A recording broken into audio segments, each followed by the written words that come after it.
বন্ধুরা, আমাদের গ্রামটি যদি ভালো লাগে একটা লাইক সাবস্ক্রাইব করবেন প্লিজ।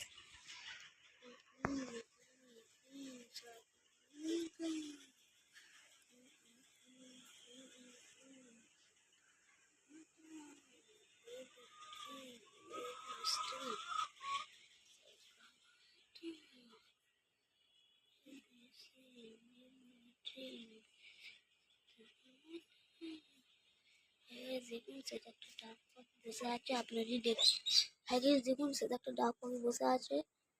দেখুন গাইস, আপনারা যদি দেখতে পেয়েছেন আমি জানি না, কিন্তু এই দেখুন গাইস সেটা একটা ডাক পাখি বসে আছে। আপনারা একটা দেখা শুরু করে দিচ্ছি। দেখুন গাইস বন্ধুরা, আপনারা যদি ভিডিওটা ভালো লাগে তাহলে একটা লাইক করবেন, কারণ খুব কষ্ট করে ভিডিওটা বানাতে হয়েছে। ভিডিওটা বানাতে 2-4 দিন টাইম লেগেছে। আপনারা আমাকে একটু বড় দাঁড়া করে ছোট একটা ভাই ভেবে একটা লাইক করে দেবেন, কারণ খুব কষ্ট হয়েছে এই ভিডিওটি বানাতে।